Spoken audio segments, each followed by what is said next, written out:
Welcome to Daily Thunder Down Under with Ben Price, and it's great to be joining you again. I could call this Weekly Thunder Down Under, but that could just confuse people, I'm sure. So we'll keep it simple, and it's Daily Thunder Down Under, and we're doing a series called Laughing in the Face of Adversity, which might sound a little unnatural, and it's not natural, it's supernatural, because we can't typically laugh unless it's a nervous laugh when we're in the face of adversity.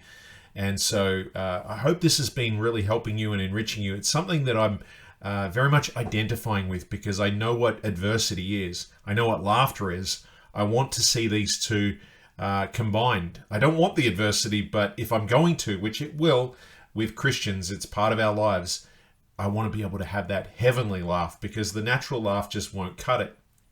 So the first one we looked at, the first episode, was A Merry Heart. And I can't help but speak like Robin Hood, like a merry heart with my merry men, and I'm full of merriment. Ha ha ha ha. That might sound really weird if you don't realize that I do impressions.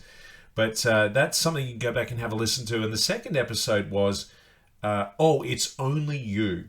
So that was fun, where I looked at having this perspective. When we realize how big God is compared to the enemy, it's that perspective of knowing greater is he that is in us, capital H he, than little h he that is in the world, right? When we get that, then again, we can laugh in the face of adversity.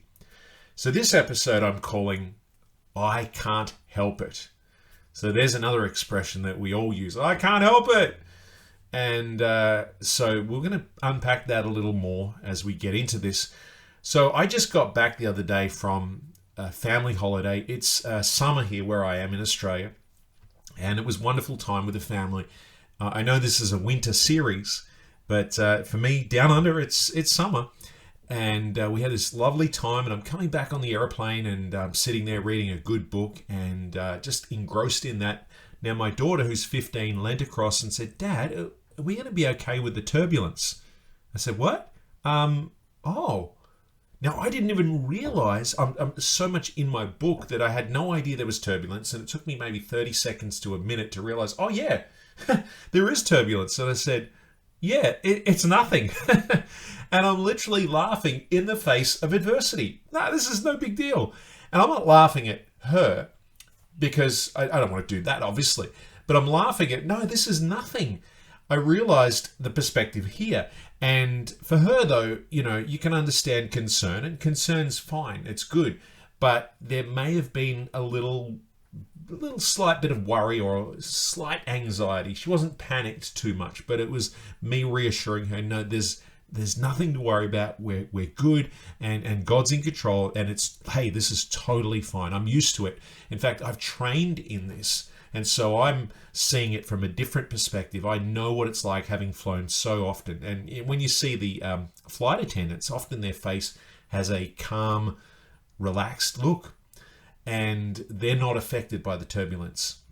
And that's the perspective that we want to gain in any adversity. If we can see, hey, God's perspective, he's calm, he's okay, and so should we be. And especially when we've trained in it. And it reminded me of about 18 months ago, my son had finished, or he was finishing his year 11, and he was doing his exams. Now, at the end of last year, he finished year 12. So that's high school done and dusted for him. And he's now about to work, and he's driving, and he's 18 now. So it's this new perspective in life. But at that time, yeah, he was just about to turn 17. He had his exams on. Now, exams can be quite the stress for anyone that's doing them, any student that's undergoing exams. I know what it's like. It can be a stressful time. And so he's going through that. But added to that pressure was that we're in Melbourne, and I've talked about this. We had, I don't know what number lockdown, because we had about 6 lockdowns. And so when you total those days up, it was like 263 days of lockdown. So crazy. It's like, yeah, we've done time. We're out on parole now. It was just mad. But we had, stage 4 lockdown, which stage 5, I believe, is prison. But yeah, stage 4 lockdown meant that you could not go outside your house, after 9:30. So, if you're putting the garbage out, it's 9:31. You could get fined. I'm not sure how lenient they were on that. If you're at the drive-thru at KFC, you're like, hurry, I could get locked up. And but you could only go out for the essentials, like your groceries. You can only be out for 1 hour a day. You could only travel within 5 kilometers. And you'd had to wear a mask even if you're outside on your own. And, I know we had all kinds of restrictions, but this was where I was. It was so harsh. And traveling in that space was very difficult. And I could see that there was a lot of stress because he's nearly 17 at this point, and they're an age where they want to have that social interaction, and it's lacking. And a lot of people felt the weight of that and the stress of that. And this was all around the time of the vaccines, and not to talk about that so much, but there was because people have different views on that, and I respect that. If they have chosen in good conscience one particular way, that's their conscience decision. But when there's coercion, that's never a good thing. And so you've got all this going on, and I could see my son's countenance. His face had a stressed look that I didn't want to see. As a parent, you want to see them happy and relaxed. And so on this particular day, the restrictions had just eased. So it's now you could travel, sometimes they'd make it 10, but in this case, 25 kilometers. It was like, wow, this is great. And we got to drive, anywhere really. It didn't matter where I was going. It was like, let's just get out and see places that we haven't seen in months. And so we were driving, and it was a good opportunity to pray and to have a discussion. I said, look, I can see the stress on your life. And I said, look, can you imagine, right? Now, he was nearly 17. If you were 8 years old, right, and you've done a math tests, and I would say math is not number one in our house. It's not even right up there. It's it's not the worst, but it's not the best. And you could be doing that test, and you'll struggle with it, and you're scrunching up your face, and you're scrunching up the paper, even you're throwing the pencil down on the floor, and you're like, I can't do this. It's like, I just can't do it. And it's so hard, and it's stressful.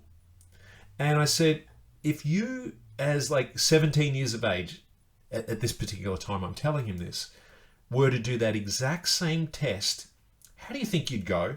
He said, it'd be easy. I said, of course. You do it in 5 minutes. You go, done, put the pencil down, and you'd be sitting there so happy. And you'd laugh. You go, I finished it. It was so easy. It was a piece of cake, right?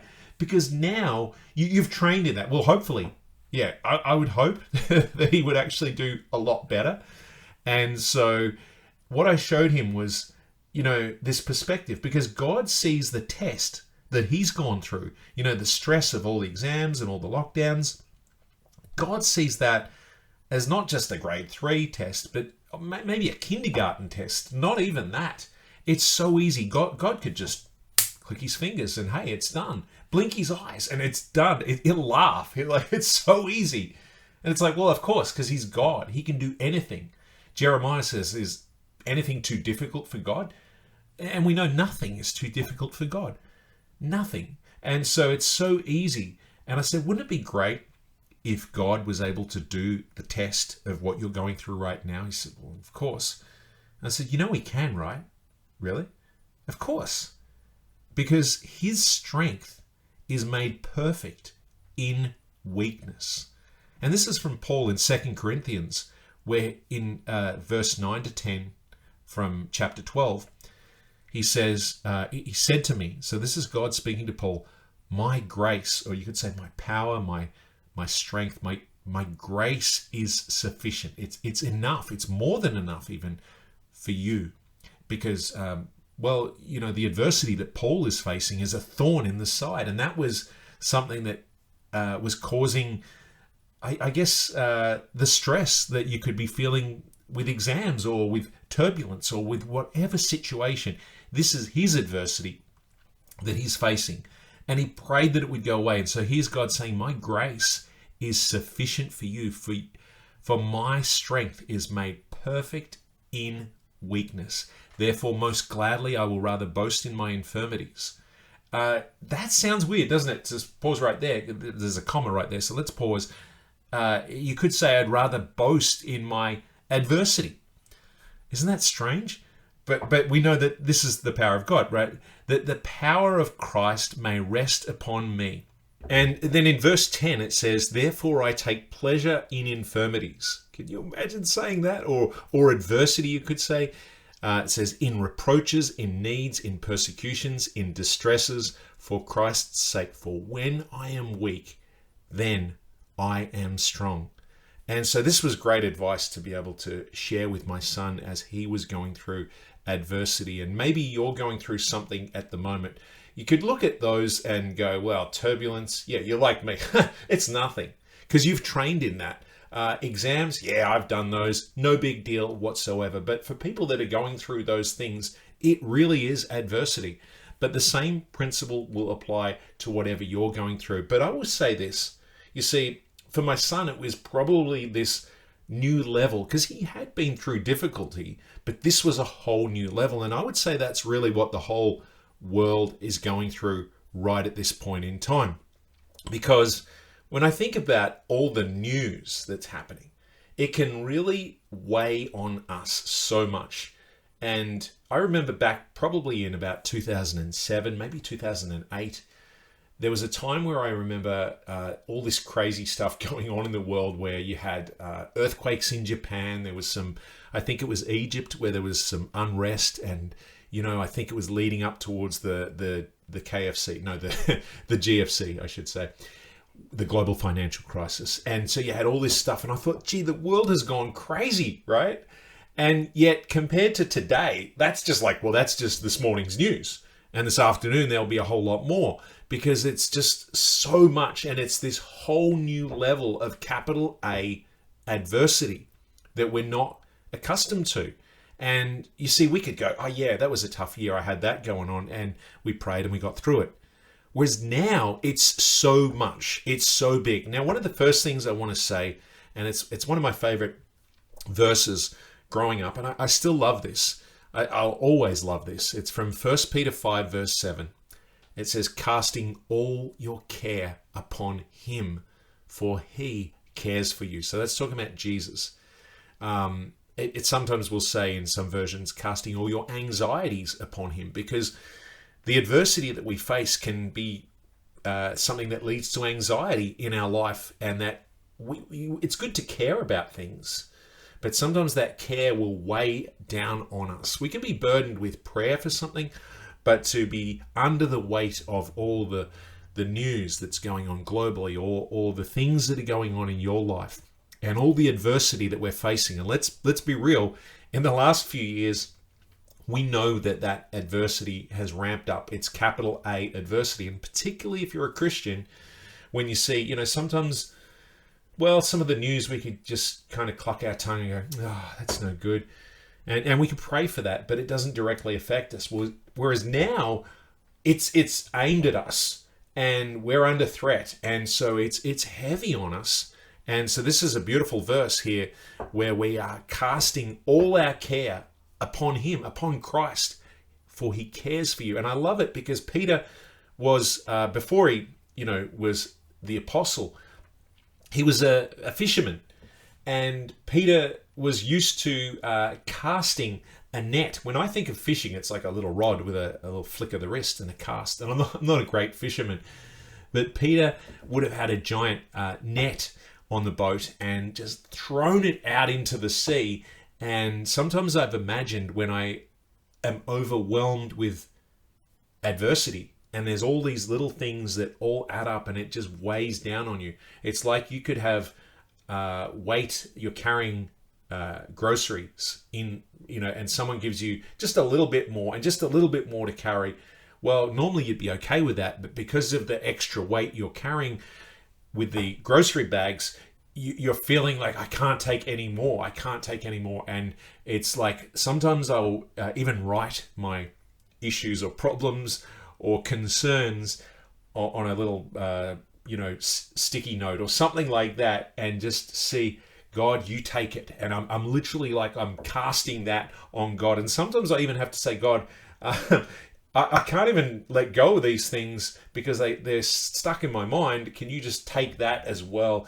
And it's amazing just how that alleviates the stress. And so there's half the battle's there. But the second part is that God will give you his strength, because it's not just like, oh, just take it away from me and I can sit down and relax. Well, we still need to go through the issue because it's still there, but God will give you his strength, and it's perfect in your weakness. And he's going to train you in that, just as I was trained in learning how to cope with the turbulence because of multiple flights that I've done.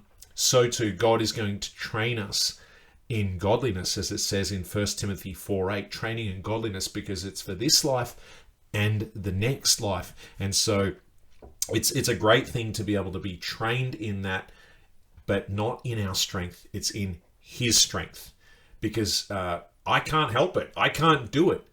And so we'll talk about that in a moment as well. Proverbs 27:15, it says, a continual dripping on a very rainy day.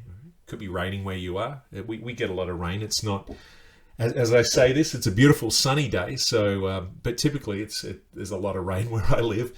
A continual dripping on a very rainy day, and a contentious or quarrelsome, depending on the version, woman are alike. So don't you love that? A quarrelsome woman is compared to a dripping tap or a dripping gutter maybe. And but not to throw the women under the bus. It's also in Proverbs 19:13, it says, a foolish son is the ruin of his father, and the contentions of a wife are a continual dripping. So we both can be like that. All of us have that tendency to be annoying, like a dripping tap.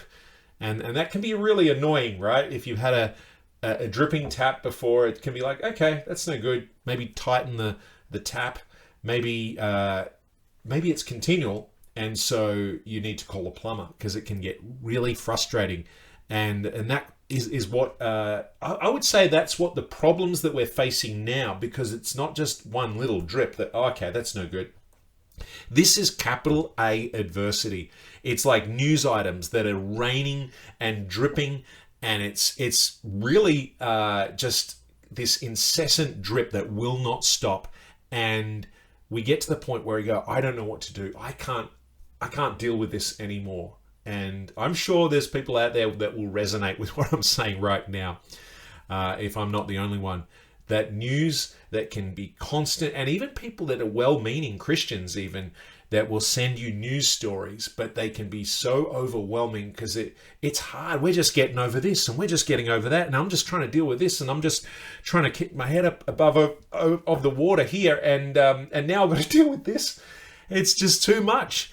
And it's like that dripping tap. That's how I compare it to. In fact, the ancient Chinese torture method is a dripping tap, or a dripping on someone's head. They would tie them down so that they can't move, and there's constant dripping on their head. It doesn't sound torturous, when you think about other torture methods out there. Imagine a James Bond movie. We've got James Bond, yes, and he's always being tortured, right? And sometimes they use those stretching devices, like the medieval ones, like in Braveheart, where they stretch your body out. And but the Chinese, they go, oh, I think maybe we'll get a dripping tap, and that's my Chinese accent for you. If you want to, I will put a dripping tap on your face. So that doesn't sound torturous. You'd be like, oh, okay, yeah, not a problem. And at first, it's not. It's not great, but it's no big deal. It's actually maybe even relaxing. Oh yeah, it's a bit of water. It's it's nice. It's okay. After a minute, okay, that's kind of annoying. After an hour, I'm still okay. But yeah, it's frustrating.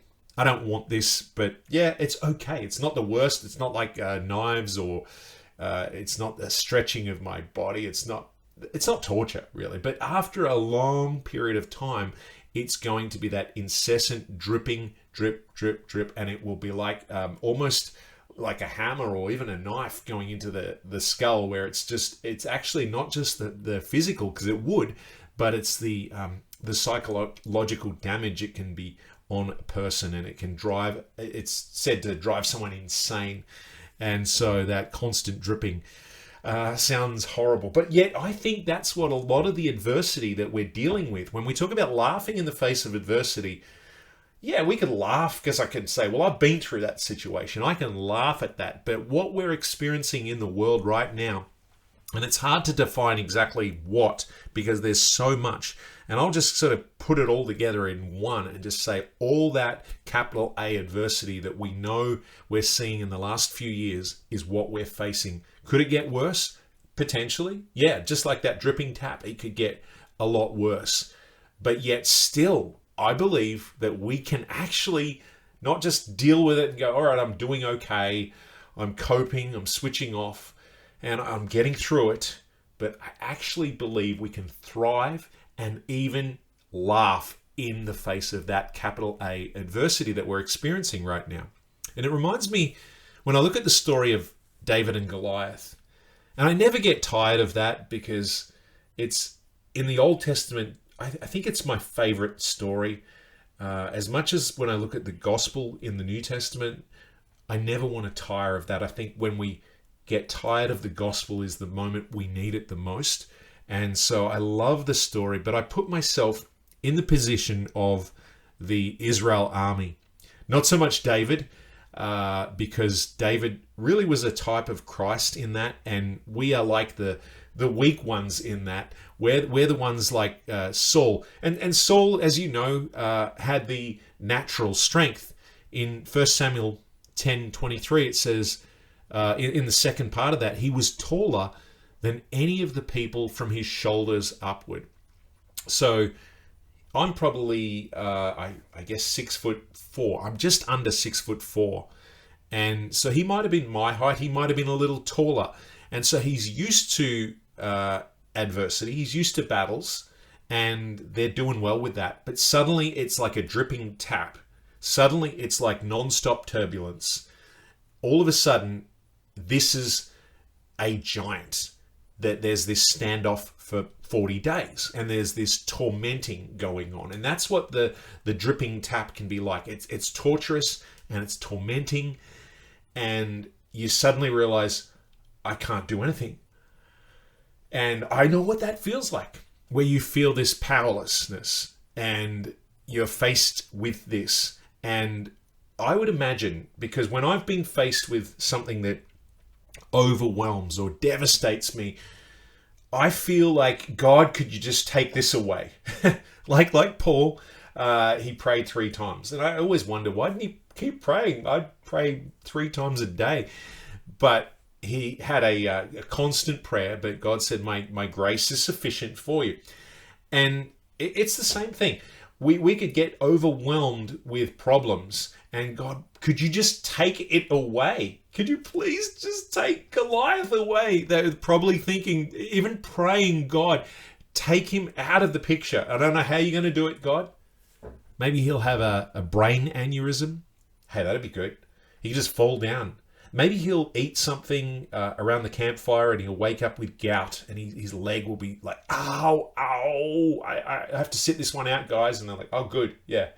And we'll just defeat you. Maybe he'll just go, yeah, I'm bored with you guys, and I'm just going to go somewhere else. Oh, yeah, no worries. See you, Goliath. Whew, that was close. And sure, that would have been great. And, you know, God sometimes will answer a prayer exactly the way we prayed. Could you take care of this? And you get healed of something, and it's great when that happens. I love it. But yes, we know God often goes exceedingly abundantly above all that we could think or ask. And God will want us to not just see it, go away, but we will go through it. And yes, we will endure it and actually face, just like David had to face it, he actually went through it. But he actually, I don't know that David laughed, but the confidence he had, there could have easily been a laugh, because he knew the power of God, and he knew that his strength was perfect in weakness. And with that comes a confidence where I can laugh in the face of danger, because I believe in God, and I believe in his strength, and that his grace is sufficient.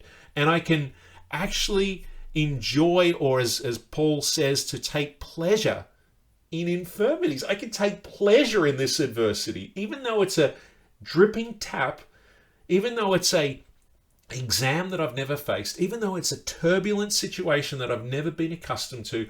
I can laugh in the face of adversity and I can go through it. And David knew that too, because, well, he writes in Psalm 23, even though I walk through a valley of a shadow of death, I'll fear no evil. And yes, that's obviously a metaphor of being close to death. And yet it was a real place that he had to walk through on occasions. And it's probably, it's thought to be where the road to Jericho, where you hear about the Good Samaritan story, and this guy was beaten up by robbers and left on the side of the road. That was more than likely that place. You never want to go there on your own because it's a rough spot. And yet, even though you could walk through that valley of a shadow of death, he could say, I'll fear no evil. I'm not worried. My heart's not troubled. I've got the joy of the Lord. He knew the strength of God was perfect in that adversity, in that weakness. He could take pleasure in that adversity of the shadow of death. It's a sort of weird place to think about, isn't it? I'm just going down to the shadow of death. It does sound scary, but it's a funny name. I wonder if they had signs that said that. I was sharing the gospel with someone who gave off a vibe of that, because I've encountered all kinds of people in my gospel tearing where, I do street evangelism, and I saw a guy who said, I'm from the Church of Satan. And that's how he said it too. Extra intimidating. And he was even taller than me. Remember I said I was 6 foot, just under 6'4". I think he was 6'8". He looked really tall and intimidating. And he was trying to, I don't know what he was trying to do, but he was rambling on and obviously demonically influenced. It was kind of funny, not hilarious, but he pulled out a card from his pocket and he goes, oh, not that one. And I was like, what? And then he pulls out a Joker card. He had like a deck of cards. I'm like, what? And he starts talking about it. I have no idea what he was saying. And he had these symbols he was doing with his hands, which was really weird. And I just thought, look, I'm going to cut straight to the chase. There's no sort of reasoning with this guy, and said, look, Satan has blinded the hearts and minds of unbelievers. I said, you need to take this. You need Jesus. And I went to give him a tract, and he said, oh, I don't need that. And a whole bunch of expletives came out, and he was swearing at me as he walked off. And, it was something that I wasn't laughing at him, but afterwards I was like, huh, like, really? You think I'm going to be afraid of that?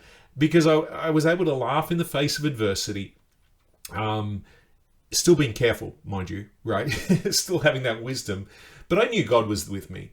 And I think the thing was, I knew that I could cope with that because I knew his strength is perfect in my weakness. Because I'm not being constantly hounded and tormented by this guy. He's not ringing me up every day, thank God, like someone like Goliath would be, that constant dripping tap. And so what I want to say is, even then, that's the same principle, that we continually keep casting all our care on him, for he cares for you. And that will, as I said, alleviate half the battle. God's got it. But as I go through it, we can have joy because we can know that his strength is perfect in weakness. And whenever I've had someone who's been difficult in my life, and you're going to have people like that. And I've had people that I love and I'm grateful for. I have a wonderful team that come out sharing the gospel with me. Every now and then, God will allow someone in my life who is there a lot more than just a one-off encounter. And yet it's like a thorn in your side sometimes. And it's like, God, can you just please take that person out of my life? Because it's causing me to feel a weakness. I can't contend with that. If it was one-off, I could. And yet God allows us to go through it. And I want to say this too, because sometimes we know this truth, that his strength is perfect in weakness.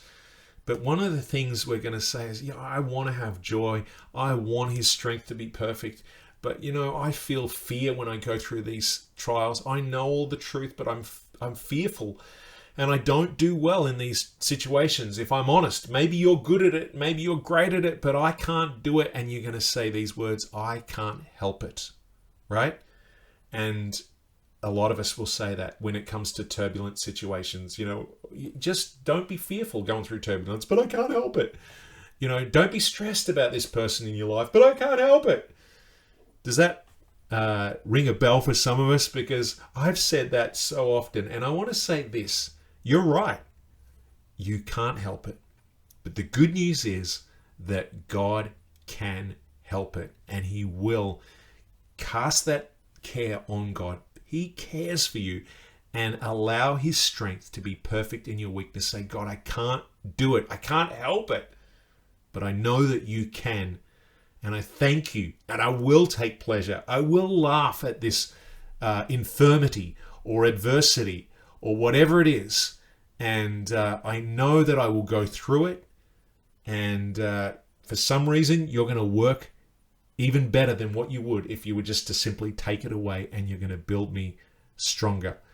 My prayer is that for you. I know that in doing this, it's not just that God's going to take something out of your life and give you that victory, but he's going to draw you closer and closer to Christ. And that's ultimately what we want, is that his joy is going to work in us as our strength, his grace, but it's also that intimate relationship that we have with Christ along the journey, that he is there with us. And that's really what is going to give you the joy, and to be able to say, I take pleasure in infirmities. I take pleasure in reproaches. I take pleasure in needs. I can laugh in persecutions. I can laugh in distresses. But when I am weak, then I am strong. And a reminder is to say, yes, I know you can't help it, but Christ can, and he will. God bless you. Thanks for listening.